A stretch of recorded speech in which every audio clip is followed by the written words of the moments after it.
اهلا وسهلا بكل متابعيني الكرام، يا رب تكونوا بألف خير. تعالوا بقى معانا النهارده نخرج من المطبخ خالص. راح اتفسح، راح النهارده في العيد.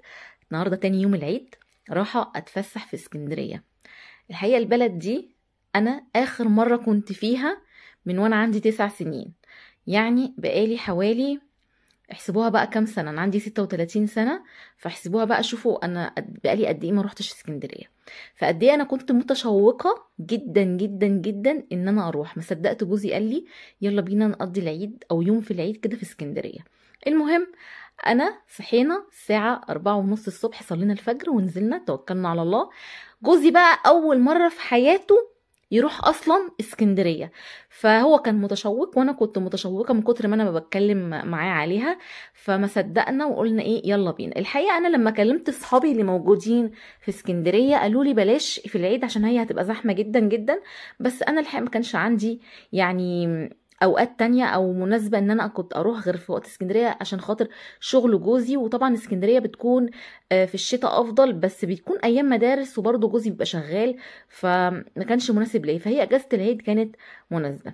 المهم، احنا دفعنا اول كارتة ودي الكارتة التانية وخلاص. واول ما بدأ الرصيف اللي هو اصفر في اسود ده يبان، بدأت كده احس براحة نفسية، وعمالة ادور على اي تاكسي بقى اصفر في اسود عشان بقى ايه، اطمن كده. هنا كنا ماشيين بقى على الGPS، كان فاضل لنا 5 دقايق ونوصل اسكندرية. قد ايه كانت الفرحة مش ساعاني اول ما بدأ معالم اسكندرية كده تظهر، وذكرياتي بتاعت زمان بقى ايام الطفولة ترجع تاني. وهنا بدأ يظهر أول تاكس أصفر في أسود، وأول ما شفته قلبي دق 3 دقات. من كتر ما أنا كنت حابة جدا البلد دي. فظيعة يا جماعة، بجد البلد دي رهيبة رهيبة، بناسها، بشوارعها، بجمالها، ببحرها، بجوها، بكل حاجة. كل حاجة جميلة جدا جدا، بلد فظيعة. اول حاجه انا كنت متجهه على المعموره، لان كان زمايل زوجي قالوا له روح المعموره يعني، وهي منطقه حلوه وراقيه وكده. المهم احنا مشينا برضو على الGPS لان احنا طبعا ما كناش عارفين اي حاجه فيها. فاتجهنا، كان قدامنا 25 دقيقه ونوصل المعموره. اول ما بدأ بقى نطلع على الكورنيش كده، واول ما البحر بدأ يظهر لي، عيني طلعت قلوب. عيني طلعت قلوب حمرا كده، وقلبي دق كده. مش قادره اقول لكم انا كنت قد ايه مبسوطه، اكتر من اكني طفله بالظبط. المنظر بالبحر بقى بدات ريحته تطلع. مش قادره اقول لكم انا هنا بقى كنت في منتهى السعاده والانشكاح. المهم احنا في طريقنا للمعموره، انا وقعت في كام غلطه في القصه دي. اولا هي الرحله كانت مش مترتب لها قوي، فاحنا نزلنا واحنا ورزقنا، فاهمين قصدي؟ ففي كام غلطه كده احنا برضو وقعنا فيهم، بس عادي يعني، الواحد مش بيتعلم ببلاش. هحكي لكم بقى كل حاجه بالتفاصيل كده معايا. بس انا كنت ماشيه بقى عند كوبري ستانلي كده، قلت اوريه لكم بالمره.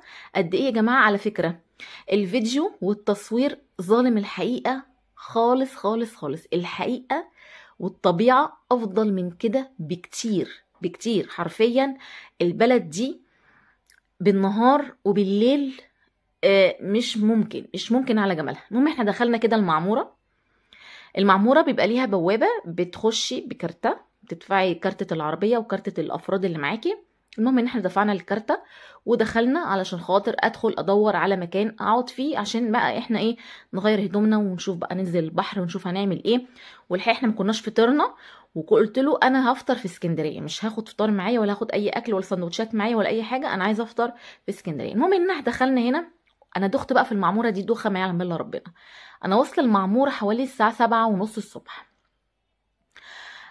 من 7:30 ل10 الصبح وانا بلف فيها، بسبب ان انا مش لاقيه اماكن نظيفه ان انا اقعد فيها. الاول حاجه جوزي دخل على الفنادق، دورنا في الفنادق لقيناها كومبليت. دورنا في الشقق ما عجبتنيش خالص، ولا الشاليهات ولا اي حاجه عجبتني. رجعنا ولفينا تاني. اتصل بصديق لي، صديقه ده قال له اجري على المحروسه. فعلا دخلنا، حجزنا الاول بالتليفون، قالوا لنا في اماكن تعالوا. المهم ان احنا دخلنا الفندق وقلنا الحمد لله، ودخلنا ركننا عربيتنا في الجراج ورحنا الاستقبال. الحقيقه لقينا سويت. السويت دوت بس عيبه ان هو كان خلفي.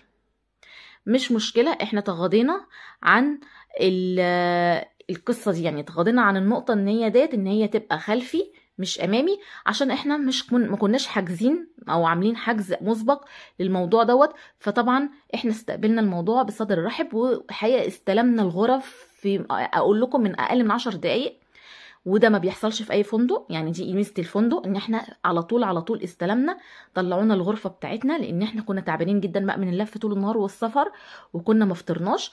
المهم سلمونا الغرفه ديت، وطبعا انا عملت لكم فيها جوله. فحته ان انت رايحه فندق او لسه رايحه على طول وتحجزي دي، طبعا مش هتلاقي غير بقى في حاجات خلفي كده. فحمدنا ربنا ان احنا لقينا. اصلا اول ما دخلت الاوضه على ايدي اليمين لقيت دولاب كده، وكان على ايدي الشمال الحمام. تمام، هصور لكم كل حاجه بالتفصيل مع بعض دلوقتي.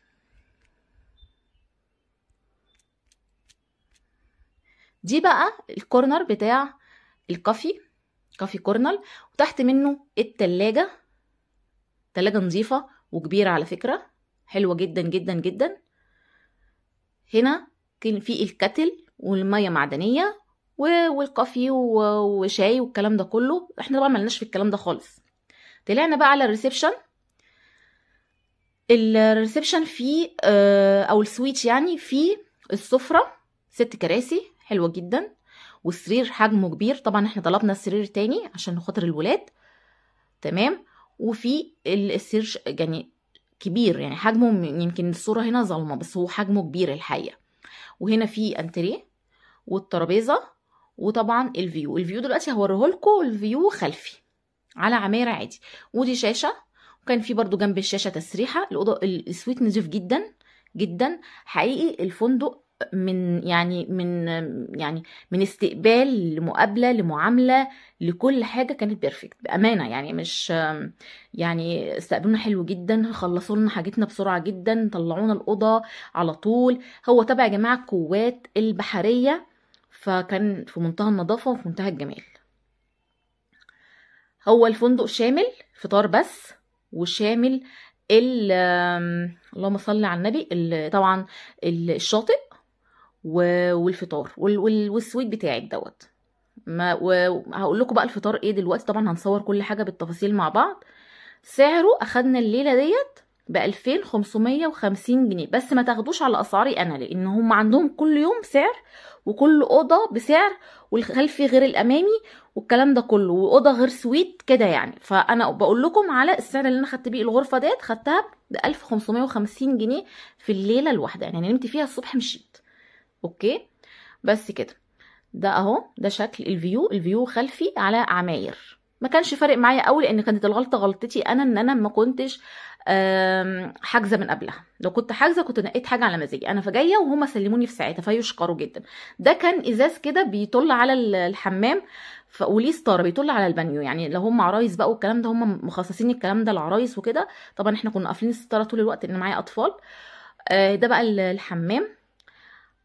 في برضو المجفف الشعر. هنا بقى كنا حاطين بقى ادوات شخصيه كتيره، فرشه سنان بمعجون بمكنه حلاقه بجل الحلاقه، ابره، خيط، شاور جل، شامبو، بلسم، كل الكلام ده كانوا حاطينه، حتى الليفه، حتى كل حاجه لاستعمال شخصي للفرد. طبعا الفوط كتير حقيقه. كان الحمام نظيف جدا وحجمه واسع، وده الشاور والبانيو والتواليت، كل حاجه كانت بيرفكت بأمانة. كانت حلوة جدا جدا جدا، مفيش غلطة على الفندق ده أنا قابلتها خالص بما يرضي الله. الفندق على البحر على طول، والبيتش اللي قصاده أو الشاطئ اللي قصاد الفندق ده تبع الفندق، يعني شاطئ مخصوص، شاطئ خاص للفندق. تمام كده. الاضاءه بتاعه الغرفه كانت جميله جدا، حلوه قوي قوي، عكس الفنادق اللي انا روحتها كانت بتبقى اضاءه خفيفه جدا. المهم قلعنا بقى هدومنا وغيرناها وقعدنا شويه وجرينا بقى نفطر. كلمت انا بقى صاحبتي ريهام، قلت لها عايزه افطر اقرب مكان ليا من الفندق عشان احنا جعانين جدا والولاد ما فطروش. طبعا احنا ملناش فطار اول ما نروح الفندق، ان فطارنا تاني يوم، فالفطار بتاع اول يوم ده مش محسوب لينا، فطارنا كان الصبح تاني يوم. المهم قالت لي اطلعي على جاد على طول، قالت لي اركني عربيتك بقى، ما تاخديش عربيتك وخدي دي. نزلت الابليكيشن وخدناه ورحنا فطرنا عند جاد. اقرب حاجه ليا في الفندق، لان كان الولاد جعانين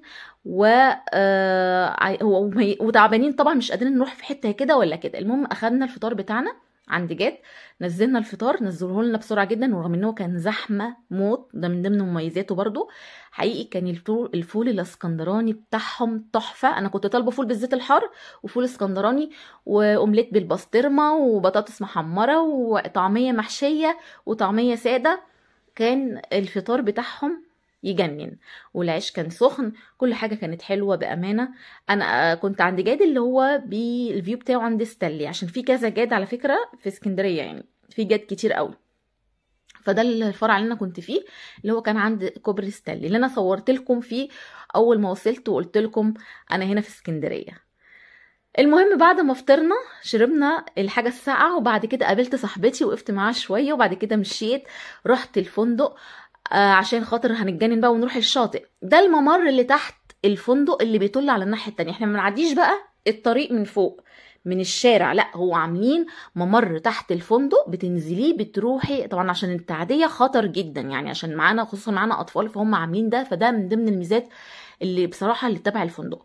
اكيد هم كل الفنادق عاملين كده، بس انا طبعا كنت اول مره لقيت الممر تحت، قالوا لنا تحت بتعدوا بتروحوا تعدوا الناحيه التانية لايه للشاطئ. دخلنا هنا، اول ما بتخشي بقى الريسبشن هنا بتستلمي الفوط بتاعتك، بتاخديها، وبعد كده لما بتروحي الشاطئ تخلصي قعدتك، وهو بيظبط لك قعدتك وبيفرش لك شمسيتك وكل حاجه، وانتي راجعه بتقومي مسلمه له الفوط تاني قبل ما تروحي الفندق. بصوا بقى الجمال ده، المنظر ده كفيل على ان هو يغسلني حقيقي، رغم ان انا مش بتاعت بحر، بس ريحته والجمال وصوت الامواج ده كفيل يغسل اي بني ادم، يطلعه من الطاقه السلبيه ويدخله في طاقه ايجابيه مش طبيعيه. حقيقي بتفصله، منظر يفصل، كفيل انه يفصل اي بني ادم من اي مود وحش ويدخله في احلى مود ممكن تتخيلوه. انا فضلت اصور. حقيقي اليوم ده كان جو برد اصلا، الميه كانت متلجه، بس ولادي برضو نزلوا الشاطئ، كان في منتهى الهدوء، ناس طبعا راقيه جدا اللي قاعده، مفيش في خصوصيه على الشاطئ مش طبيعي، محدش ليه علاقه باي حد، نظافه زي ما انتم شايفين.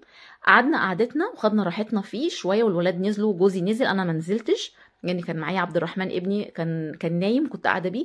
المهم خدنا قعدتنا على الشاطئ، دخلت قالوا عايزين نروح نشوف البول اللي في الفندق، دخلنا البول لقيناه هو ده البول بتاع الفندق، كان صغير، فقلت لهم بقى ما فيش داعي، ويعني مش احسن حاجه. المهم روحنا طلعنا نمنا شويه، وبعد كده جه ميعاد الغداء. رحت عند حسني. ليه حسني يا شيماء؟ اشمعنى؟ عشان خاطر حسني كان عنده اكل متنوع غير الاسماك، لان انا اسرتي فيها جزء ما بيحبش السمك وفي جزء بيحب السمك، فكنت بدور على المطعم اللي عنده ده وعنده ده. وبرضو ما عرفتش ادور على مطعم على البحر لان الجو كان ساقعه حرفيا جدا، ساقعه جدا، فخفت على الولاد. فروحت عند حسني اللي في المنظره بحري، رحت عنده ولقيت عنده طبعا تشكيلة سمك، احنا بننقي السمك اللي احنا عايزينه، وبعد كده هو بيوزنه لنا وبيعمله لنا واحنا قاعدين، وبننتظر السمك يتعمل واحنا فوق قاعدين. فانا كنت طالبه بعمل قسم مشاوي للجزء اللي ما بيحبش الاسماك، وكنت طالبه اسماك للجزء اللي بيحب السمك، تمام كده. فهو ده السبب اللي خليني رحت عند حسني، يعني هو حسني انا كده اتعاملت معاه قبل كده في مصر، في الفرع بتاع مدينه نصر، رحت اكلت عنده قبل كده، مش اول مره اخش له يعني. المهم هم نزلوا لنا بقى شويه، هقول لكم بقى الموقف اللي حصلت معايا عنده. نزلوا لنا شويه سلطات كده، حقيقي السلطات كانت في منتهى الجمال، مفيش عليها اي اختلاف، كلها كانت فوق الروعه بما يرضي الله. الراجل الجميل ده جالنا لنا شويه كده على الاكل.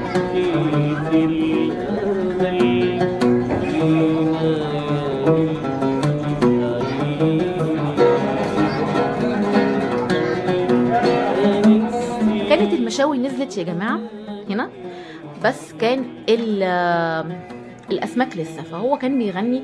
المهم ان لما جيت الاسماك تنزل نزلونا الحاجات ناقصه، وفي حاجات جت غلط، يعني مثلا الرز ما جاش، انا طالبه رز صيديه مع الاسماك ما جاش. لما السمك نزل قالوا لنا هو لسه هيتعمل. طب ازاي؟ طب انا طالباه. المهم قلت لهم خلاص الغوه.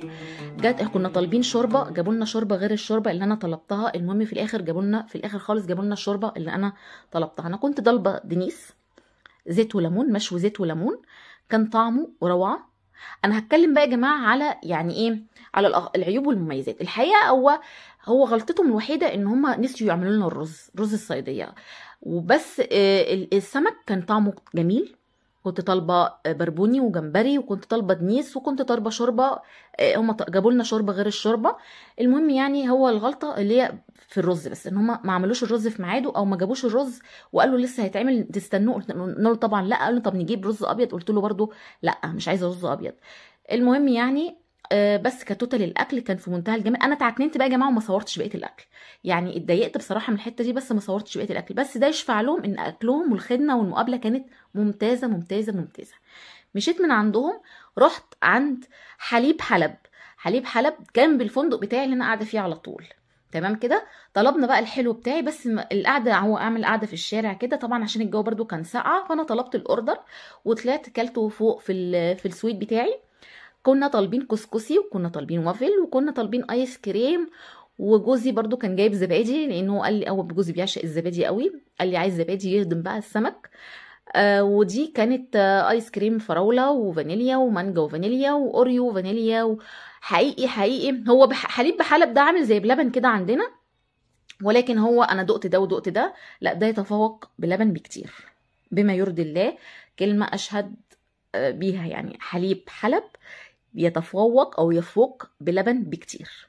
كل حاجته كانت روعه رغم الزحمه اللي كانت عنده، بس هو كان حاجته كلها في منتهى الجمال، مفيش حاجه ما كانتش حلوه. تمام. المهم اكلنا الحلو وبعد كده نمنا وصحينا الصبح بقى عشان ناخد الفطار بتاعنا في الفندق. وده كان الفيو بتاع الفطار. اول ما طلعنا، هو هنا مش بوفيه مفتوح بقى، هو بيجيلك بيقولك احنا عندنا الاوبشن بس بتاع البيض، عندنا مسلوق وعندنا اومليت وعندنا بيض عيون. احنا اخترنا الاومليت، وهو اول ما بينزل بيحط لك كل واحد طبق من دوت، كحك وبسكوت طبعا عشان العيد، وزبادي بالفواكه، وشويه كرواسون، شويه معجنات كده حلوه. لكل الفرد بيحط له طبق من دوت، وبعد كده بينزل بقى الفطار. بس هو جه سالنا عن البيض احنا نحبه ايه، وكل فرد برضه بيحط له مشكل جبن بخيار بطبق فول كده اسكندراني، وطبعا الفلافل اللي طعمها تجنن تجنن تجنن. اما السجق ده ما كانش حلو بصراحه. تمام كده. بس خدنا الفطار بتاعنا، كان فطار لذيذ وهادي. الحقيقه الفندق كان كل شويه يقولنا محتاجين حاجه، واتصلوا بينا في الريسبشن انتوا محتاجين حاجه، الخدمه ايه، في حاجه ناقصاكم، في حاجه معطلاكم. بصراحه ما فيش غبار على كلمه وحشه تتقال في حد الفندق دوت بما يرضي الله. كان في منتهى الجمال. انا هنا بقى خلاص ركبت عربيتي وراجعه، وانا زعلانه وبودع اسكندريه، بودع جمالها. ما شبعتش منك يا اسكندريه، بس حقيقي ايه تتعوض، هنعوضها ان شاء الله بامر الله في ايام جايه تانية كتير، لان احنا مش بسبب طبعا شغل جوزي، وكمان عندنا امتحانات بقى الاسبوع اللي جاي، الولاد هتمتحن. فكل دوت اسباب خلتني ان انا امشي منها على طول. بس انا استمتعت في اليوم ده جدا، بالرغم ان هي كانت زحمه بالليل، زحمه مش طبيعيه، بس استمتعت واتبسطت. وان شاء الله هكررها في اقرب وقت. وده فيديو النهارده، اتمنى يكون عجبكم، واشوفكم بقى ان شاء الله فيديو جديد ووصفه جديده، وتوحشوني، ومع الف سلامه.